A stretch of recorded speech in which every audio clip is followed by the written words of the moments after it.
ताजा खबर मौसूल हुई है। अफगान सदर अशरफ गनी ने अफगानिस्तान छोड़ दिया है। अफगान सदर अशरफ गनी की जानिब से अफगानिस्तान छोड़ दिया गया है। जैसे कि आप जानते हैं, तालिबान की जानिब से काबुल पर कब्जा कर लिया गया है और अभी अफगान सदर अशरफ गनी की जानिब से भी अफगानिस्तान छोड़ दिया गया है। और यही बताया जा रहा है कि यहाँ पर जो आला ओहदों पर फाइज हैं, वज़रा हैं, वो अफगानिस्तान को छोड़ रहे हैं। कोई अमरीका भाग रहा है। और अभी ताज़ा खबर जो मौसूल हुई है, अफगान सदर अशरफ गनी की जानिब से भी अफगानिस्तान छोड़ दिया गया है। और आज तालिबान ने दारुल हुकूमत काबुल में दाखिल होने के बाद आम मुआफ़ी और इंतकाम न लेने का ऐलान किया है, जिसके बाद यहाँ से तमाम सिफारतकार जा रहे हैं। मुख्तलिफ ममालिक अपने सिफारत खाने यहाँ पर बंद कर रहे हैं, सिफारती अमले को वापस बुला रहे हैं। और अभी ताज़ा खबर मौसूल हुई है कि अफगानिस्तान के सदर अशरफ गनी ने मुल्क छोड़ दिया है। बरतानवी मीडिया के मुताबिक अशरफ गनी ताजिकिस्तान पहुंचे हैं, वो मुल्क से फरार हो गए हैं। ताज़ा खबर आपको दे रहे हैं, अफगानिस्तान के सदर अशरफ गनी की जानिब से अफगानिस्तान छोड़ दिया गया है, वो ताजिकिस्तान पहुंचे हैं। और बरतानवी मीडिया के मुताबिक अशरफ गनी ताजिकिस्तान चले गए हैं, उन्होंने अफगानिस्तान छोड़ दिया है। तालिबान ने दारुल हुकूमत काबुल में दाखिल होने के बाद वहां पर इमारतों पर कब्जा शुरू कर दिया, जिसके बाद सिफारती दफातर बंद किए जा रहे हैं, सिफारती अमले को वापस बुलाया जा रहा है। और इसी सारी सूरत हाल में जो अफगान ऑफिशल्स हैं, वज़रा हैं, वो भी अफगानिस्तान छोड़कर भाग रहे हैं। फ्लाइट्स मुकम्मल तौर पर फुल हैं और जो वहाँ पर तैयारे मौजूद हैं, जैसे कि पाकिस्तान के भी 2 तैयारे PIA के वहाँ पर मौजूद हैं। एक तैयारे को तो इजाज़त मिल गई उड़ान भरने की, दूसरा अभी भी वहीं मौजूद है। और सूरत हाल इस तरह से है कि अफगानिस्तान के सदर अशरफ गनी भी मुल्क से फरार हो गए हैं। बरतानवी मीडिया के मुताबिक आपको खबर दे रहे हैं, अशरफ गनी ताजिकिस्तान पहुंचे हैं और अफगानिस्तान से फरार हो गए हैं। मौजूदा सूरत हाल जिसमें कि देखा गया है कि तालिबान मुकम्मल तौर पर अफगानिस्तान पर कब्जा करने के दर पे हैं और अभी काबुल पर कब्जा कर चुके हैं। इस वक्त हमारे साथ सीनियर एनालिस्ट समी इब्राहिम साहब मौजूद हैं, उनसे बात करते हैं। समी साहब, ये ताज़ा डेवलपमेंट है, अशरफ गनी भी अफगानिस्तान छोड़कर भाग गए हैं। जी जी बिल्कुल, ये होना ही था, इसलिए कि वहाँ पर उनकी जो फौज थी, अफगान नेशनल आर्मी, वो भी इवेपोरेट कर गई। और तालिबान जो है वो बाकायदा तौर पर अभी वो अपने आप को होल्ड किया हुआ, उन्होंने सरकारी इमारत पर कब्जा नहीं किया, क्योंकि अमेरिका ने दरख्वास्त की है। दुनिया में और भी बहुत सारे जो डिप्लोमेट्स हैं वो कोशिश कर रहे हैं कि कोई 8-10 दिन की या 2-4-5 दिन की मोहलत मिल जाए, जिसमें कोई जो इंटरिम सेटअप है उसकी अनाउंसमेंट हो जाए। कल जो है लोई जिरगा होगा कंधार में, बुलवाया है जो इस वक्त सरबराह हैं तालिबान के।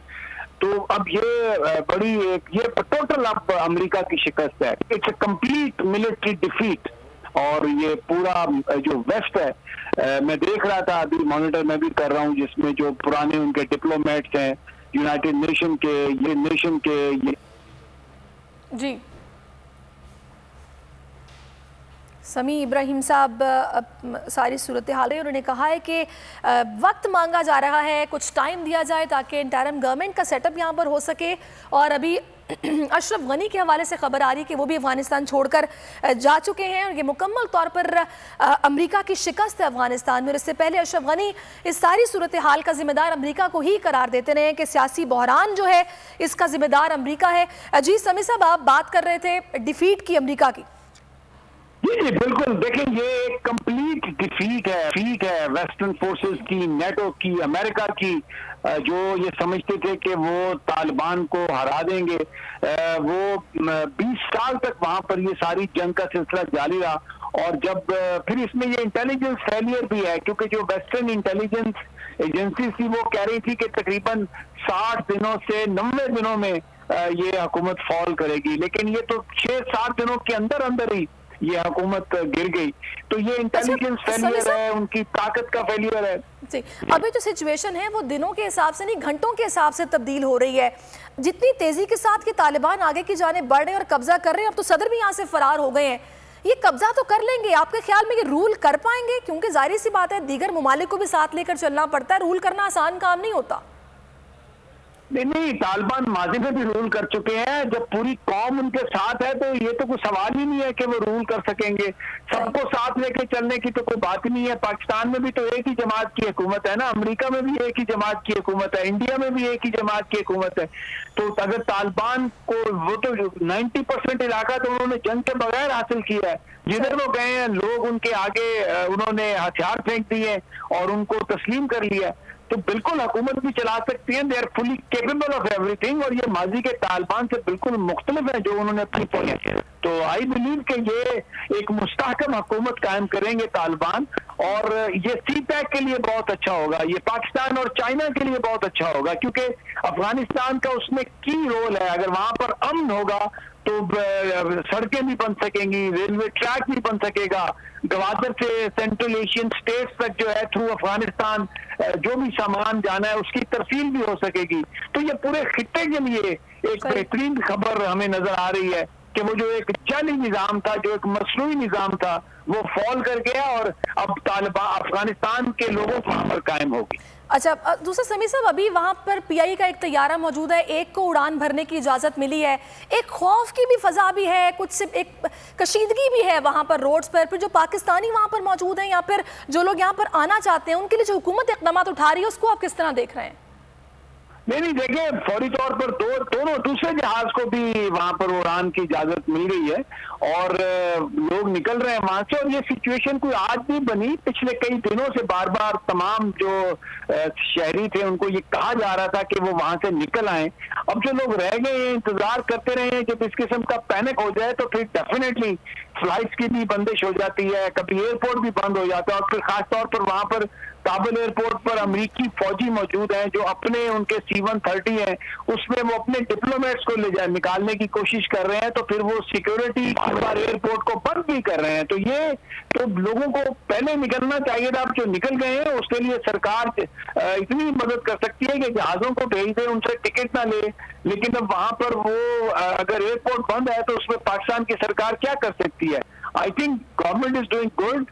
और ये जो 2 फ्लाइट्स इन्होंने भेजी है और भी जहाज आगे मुझे लगता है कि भेजेंगे, तो this is what they can do और दे आर डूइंग।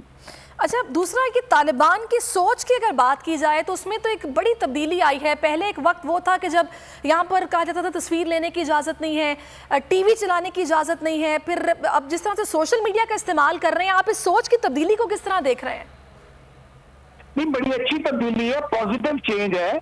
और ये दुनिया में अब तालिबान एक्सेप्टेबल होंगे और इसलिए कि ये उन्होंने सीखा है और वो फिर अब दोहा में पिछले कई सालों से उनका ऑफिस भी कायम है। वो यूरोपियन यूनियन भी गए, मॉस्को भी गए, तेहरान भी गए, बीजिंग भी गए। तो तालिबान जो है दे आर फुली केपेबल और उनके अंदर बहुत पढ़े लिखे लोग हैं और वो गवर्नमेंट को चला सकते हैं। और जो उन्होंने बातें कही है उसमें बहुत हद तक जो है वो दुनिया को काबिल कबूल होंगी अगर नेक दिली से दुनिया गौर करे। सियासी बुनियादों पर तो आप कोई भी फैसला कर सकते हैं, लेकिन जो उन्होंने कहा है कि फ्री मीडिया होगा, खवातीन को एजुकेशन की इजाजत होगी, वो अकेली घरों से अपने काम करने के लिए आ जा सकेंगी, पब्लिकली किसी को मारा पीटा नहीं जाएगा, ह्यूमन तमाम को माफी का ऐलान किया है। तो ये बहुत अच्छी चीजें हैं और they are making Taliban acceptable to the world. सही। अच्छा, अब दूसरा समीर साहब, अली अहमद जलाली के हवाले से जो कहा जा रहा है कि अब वो नई अबूरी हुकूमत के वो सरबराह नए होंगे, अब तो उनकी जो तैनाती है उसको आप किस तरह देखेंगे? इनके ताल्लुकात अमेरिका के साथ कैसे रहे हैं या फिर माजी में इनकी किस तरह का इनका रोल रहा है? देखिए, अमेरिका वो जाहिर है वो जर्मनी में भी सफीर रहे हैं, प्रोफेसर भी रहे हैं, अमेरिकन पढ़े लिखे हैं, बड़े 80-81 साल उनकी उम्र है।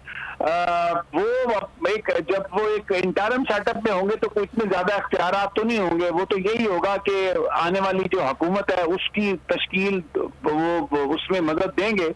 तो अमेरिका के साथ ताल्लुका तो आने वाली हुकूमत पर ज्यादा मुनहसर होगा कि फिर उसको अगर अमेरिका एक्सेप्ट करता है या नहीं।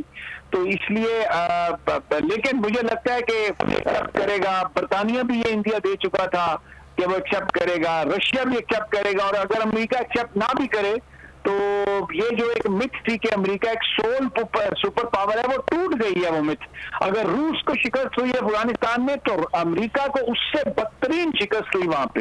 तो इसलिए अब मुझे नहीं लगता कि अमेरिका अगर 20 साल वहां पे रहा अपनी पूरी फौज के साथ, कुव्वत के साथ, और कुछ नहीं वो बाल पीका नहीं कर सका अफगानिस्तान का, तो अब जब वो वहां से चला गया तो इस पोजीशन में होगा कि तालिबान को या अफगानिस्तान पर कोई दबाव डाल सके।